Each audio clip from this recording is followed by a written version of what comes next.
കൊല്ലത്തിന് പിറന്നൊരു പുസ്തകമുണ്ട്, റാണി. തിരുനെല്ലൂർ കരുണാകരൻ്റെ റാണി.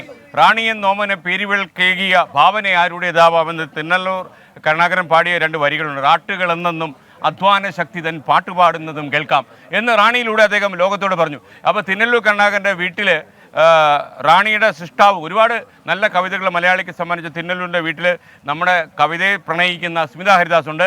Smitha, good morning. Smitha, good morning എസ്കേൻ. പറയൂ, അവിടുത്തെ കാഴ്ചകൾ പറയൂ. എസ്കേൻ, ഗുഡ് മോർണിംഗ്.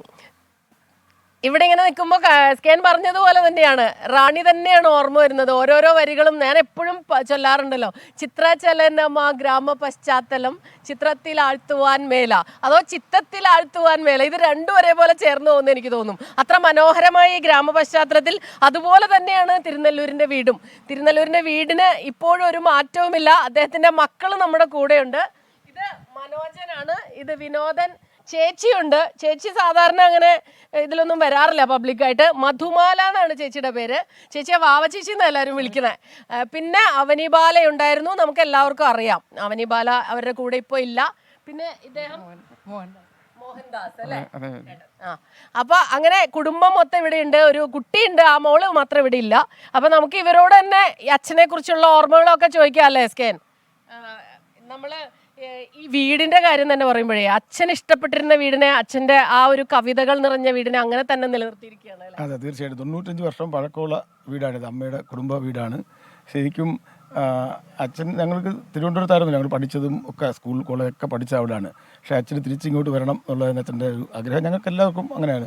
ഇവിടെ വന്ന് ഈ പഴയ വീട്, 95 വർഷം പഴക്കമുള്ള ഈ വീട്, ഇവിടെ തന്നെ താമസിക്കണം എന്നുള്ളത് ഇതിൻ്റെ ഒരു പഴമയും പിന്നെ നമ്മുടെ നാട് എന്നുള്ളത്, നമ്മുടെ കായൽ, നമ്മുടെ ആളുകൾ.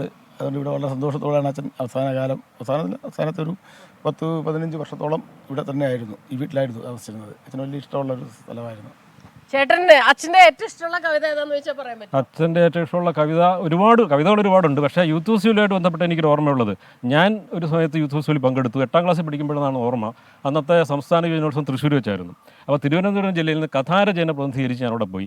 ആ വർഷമാണ് വേണുവിനും ചിത്രയ്ക്കുമൊക്കെ 1ാം സമ്മാനം കിട്ടിയത്. എനിക്ക് സംസ്ഥാനത്തിൽ സമ്മാനമൊന്നും കിട്ടിയില്ല, പക്ഷേ അതൊരു വല്ലാത്ത അനുഭവമായിരുന്നു. പക്ഷേ അവിടെ എനിക്ക് നല്ല ഓർമ്മയുള്ളത്, പദ്യപാരായണ മത്സരത്തിന് പിന്നെ അച്ഛൻ്റെ റാണി ചൊല്ലിയ ആൾക്കാണ് 1ാം സമ്മാനം കിട്ടിയത്. അത് വളരെ മനോഹരമായിട്ട്, കാരണം പിന്നെ പുറകിൽ പക്കമേളമൊന്നുമില്ല, വളരെ മനോഹരമായിട്ട് അവതരിപ്പിച്ചാൽ ഇവിടെ പോയി നിൽക്കുമ്പോൾ. അയാളുടെ പേരെനിക്ക് നല്ല ഓർമ്മയുണ്ട്, മണിക്കുട്ടൻ നായർ. അയാൾ സ്കൂൾ വിദ്യാർത്ഥി, 8ാം ക്ലാസ്സിലായിട്ട് പഠിക്കുകയാണ്. അന്ന് ജിയുടെ പിന്നെ ഇതുണ്ടല്ലോ, ചന്ദനക്കട്ടിൽ, ജിയുടെ ചന്ദനക്കട്ടിൽ, വൈലോപ്പിള്ളിയുടെ അത്ഭുതമണികൾ, ചങ്ങമ്പുഴയുടെ വാഴക്കുല, ഇതൊക്കെ ആൾ അവതരിപ്പിച്ചിരുന്നു. പക്ഷേ ഇതിന് 1ാം സമ്മാനം വളരെ മനസ്സിൽ ഇങ്ങനെ തറഞ്ഞിരിക്കുകയാണ്. പെട്ടെന്ന് എനിക്ക് യൂത്ത് ഫെസ്റ്റിവലുമായിട്ട് ബന്ധപ്പെട്ട് ഓർമ്മ വന്നത് ഈ ഒരു കാര്യമാണ്. ചൊല്ലാൻ എന്നോട് പറയുന്ന ഒരു കടുപ്പമില്ല. ഇവർ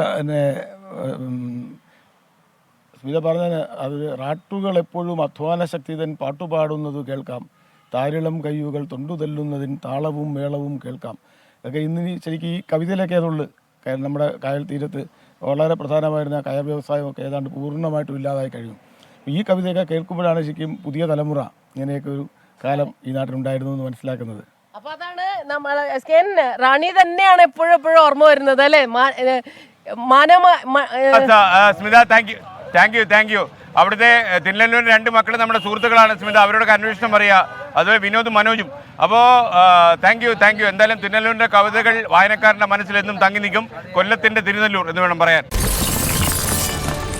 24 അഞ്ചിന്റെ വജ്രത്തിളക്കം.